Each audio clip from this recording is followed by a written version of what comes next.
டெல்லி மக்களிடத்தில் பொய்யுரைகளை கட்டவிழ்த்து 10 ஆண்டுகளாக ஆட்சியில் இருந்து வந்த கெஜ்ரிவால் தலைமையிலான ஆம் ஆத்மி கட்சியை மக்கள் முழுமையாக நிராகரித்துள்ளனர் என மத்திய இணையமைச்சர் எல் முருகன் தெரிவித்துள்ளார்.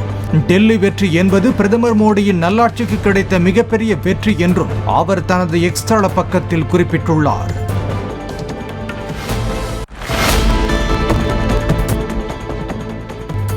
இந்தியா கூட்டணியின் பலவீனத்தால் தான் டெல்லியில் பாஜக வெற்றி பெற்றுள்ளதாக அமைச்சர் பொன்முடி கூறினார். திண்டிவனத்தில் செய்தியாளர்களிடம் பேசிய அவர், பாஜக வாக்குகளை பெறுவதற்காக சீமான் பெரியாரை எதிர்த்து பேசியதால் தான் ஈரோடு கிழக்கு தொகுதியில் டெபாசிட் தொகையை இழந்துள்ளார் என்றார். திருவண்ணாமலை மாவட்டம் வந்தவாசியில் அரசு பேருந்து நடத்துனர்களிடம் பணம் வசூல் செய்து வந்த போலி பயணச்சீட்டு பரிசோதகர் கைது செய்யப்பட்டிருக்கிறார். இளங்கோவன் என்ற அந்த நபரின் தோற்றம், அழுக்குச் சட்டை, பேசும் விதத்தில் சந்தேகமடைந்த நடத்துனர்கள் சிலர் பணிமனை கிளை மேலாளருக்கு தகவல் தெரிவித்து இளங்கோவனை ஒப்படைத்தனர். விசாரணையில் அவர் 20 ஆண்டுகளுக்கு முன் நடத்துனராக இருந்து பணிநீக்கம் செய்யப்பட்டவர் என்பது தெரிய வந்தது.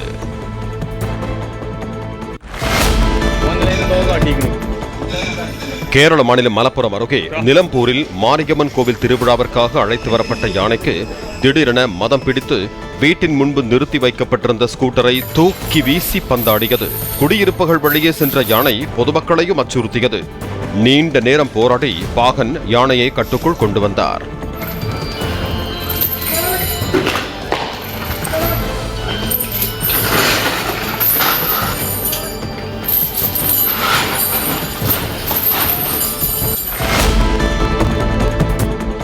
திருச்செங்கோடு அருகே கடந்த நவம்பர் மாதம் கல்குவாரி குட்டையில் சுதா என்பவரின் சடலம் கைப்பற்றப்பட்ட வழக்கில் கொடுத்த கடனை திருப்பி கேட்டதால் உடன் பிறந்த தம்பியே அவரை கொலை செய்தது தெரிய வந்துள்ளது.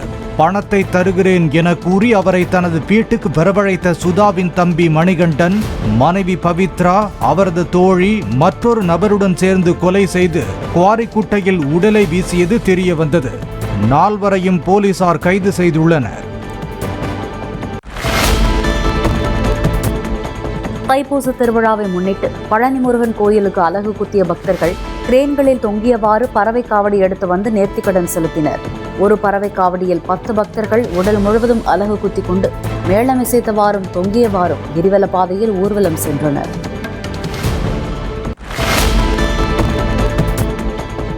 சென்னையில் நிலத்தடி நீர், மழைநீர் மற்றும் கழிவுநீரை கையாள்வது குறித்து ஐஐடி மெட்ராஸுடன் இணைந்து வாழும் கலை அமைப்பினர் தொழிற்பயிற்சி மேற்கொண்டனர். நாகநதியை புனரமைப்பு செய்ததை தொடர்ந்து இந்த முயற்சியை எடுத்துள்ளதாகவும், பயிற்சியில் IAS அதிகாரிகள் மற்றும் கல்வி நிறுவனத்தினர் பங்கேற்றதாகவும் வாழும் கலை அமைப்பினர் தெரிவித்தனர். திருப்பத்தூர் மாவட்டம் ஜோலார்பேட்டையில் பெண் காவலரின் கழுத்தில் கிடந்த 11 சவரன் தாலிச் செயினை வழிப்பறி செய்துவிட்டு 2 வீலரில் தப்பிச் சென்றவர்களை போலீசார் தேடி வருகின்றனர். மாவட்ட காவல் கண்காணிப்பாளர் அலுவலகத்தில் குற்றப்பிரிவு காவலராக பணியாற்றி வரும் லட்சுமி பணியை முடித்துவிட்டு 2 வீலரில் வீடு திரும்பிய போது மற்றொரு 2 வீலரில் பின்னால் வந்த 2 பேர் செயின் பறிப்பில் ஈடுபட்டதாக கூறப்படுகிறது. அதில் நிலை தடுமாறி கீழே விழுந்து காயமடைந்த காவலர் லட்சுமி அரசு மருத்துவமனையில் அனுமதிக்கப்பட்டார்.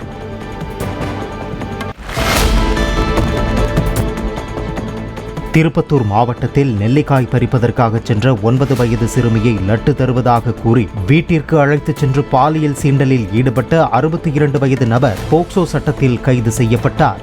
மனைவியை இழந்து தனியாக வசித்து வந்த சண்முகத்தின் 3 ஆண் மற்றும் 1 பெண் குழந்தைக்கு திருமணமாகிவிட்டதாக திருப்பத்தூர் அனைத்து மகளிர் போலீசார் தெரிவித்தனர்.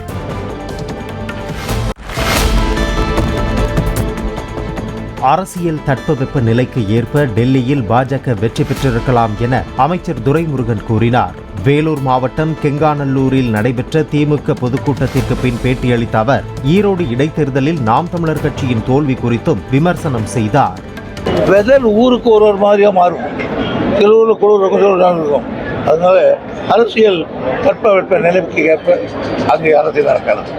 அதை பற்றி தான் கவலைப்படுறது கிடையாது. டெபாசிட் போகுது வருது, எதை பற்றி கவலைப்படாத அவங்க ஒரு பொழுதுபோக்கு பண்ணுறோம். காரைக்காலில் மஸ்தான் சாஹிப் வலியுல்லா 202ஆம் ஆண்டு கந்தூரி கொடியேற்ற விழா நடைபெற்றது. தர்காவிலிருந்து புறப்பட்ட கொடி ஊர்வலம் முக்கிய வீதிகள் வழியாக சென்று இரவு 10 மணி அளவில் மீண்டும் தர்காவை வந்தடைந்தது.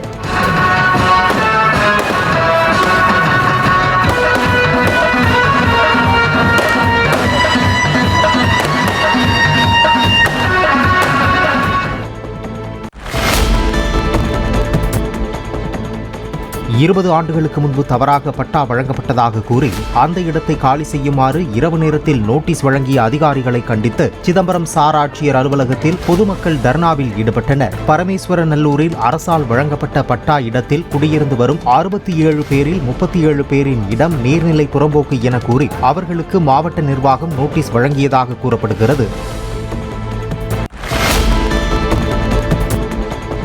மதுரை மாவட்டம் அழகர்மலையில் உள்ள பழமுதிர்ச்சோலை முருகன் கோவிலில் தைப்பூசத்தை முன்னிட்டு சோலைமலை முருகன் பல்லக்கில் எழுந்தருளினார்.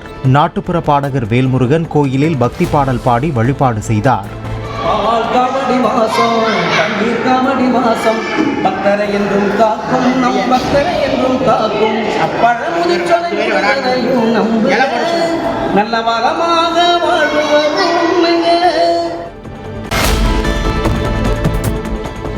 தடை செய்யப்பட்ட பிளாஸ்டிக் பொருட்களோடு கொடைக்கானலுக்கு வரும் தனியார் வாகனங்களின் உரிமம் ரத்து செய்யப்படும் என மாவட்ட ஆட்சியர் சரவணன் தெரிவித்துள்ளார். சுற்றுலா பயணிகளுக்கான அடிப்படை வசதிகள் குறித்து ஆய்வு செய்ய உயர்நீதிமன்றம் உத்தரவிட்டதன் அடிப்படையில் ஆய்வு செய்த மாவட்ட ஆட்சியர் வாகன நிறுத்தம் அமைத்திட 4 இடங்களை பார்வையிட்டார்.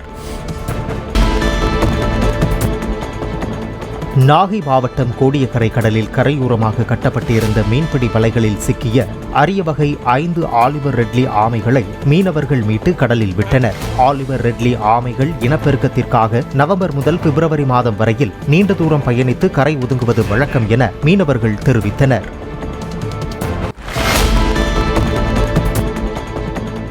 மதுரை உத்தங்குடியில் உள்ள பார்மசி கல்லூரி ஆண்டு விழாவில் திரைப்பட நடிகரும் இயக்குனருமான சசிகுமார் சிறப்பு விருந்தினராக கலந்து கொண்டார். சிறந்த மாணவ மாணவிகளுக்கு சான்றிதழ் மற்றும் கேடயங்களை வழங்கி பேசிய அவர் தனது கல்லூரி கால நினைவுகளை பகிர்ந்து கொண்டார். ரொம்ப சந்தோஷம். நானும் போர்டிங் ஸ்கூல்ல தான் படித்தேன்.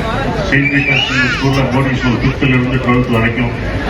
அது என் படத்துல தான் அதான் நட்பு பிரதிபலிக்குது. ஏன்னா போர்டிங்ல இருக்கும்போது தான் எல்லாமே சகோதரர்கள் சகோதரியா பதிப்போம். நமக்குள்ள மதம் ஜாதி எதுவுமே இருக்காத ஒரு விஷயம்.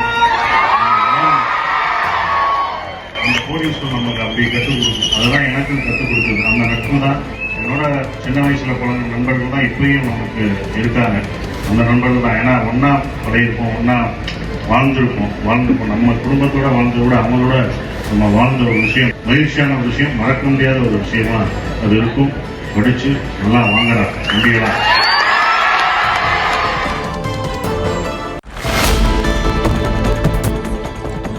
நாகையில் நடைபெற்ற பள்ளி ஆண்டு விழா நிகழ்ச்சியில் இந்திய கலாச்சார ஒற்றுமையை பிரதிபலிக்கும் வகையில் தமிழ் மற்றும் பல்வேறு மொழிகளில் பாடல்களுக்கு மாணவ மாணவிகள் வண்ணமயமான ஆடைகள் அணிந்து நடனமாடினர். பெண்கள் பாதுகாப்பு தொடர்பாக சிதம்பரம் ரயில் நிலையத்தில் போலீசார் பயணிகளுக்கு விழிப்புணர்வை ஏற்படுத்தினர். பெண்களுக்கு ரயில் பயணத்தின் போது அவசர உதவி தேவைப்பட்டால் காவல்துறையை அழைப்பது குறித்தும் விழிப்புணர்வு நடந்தது.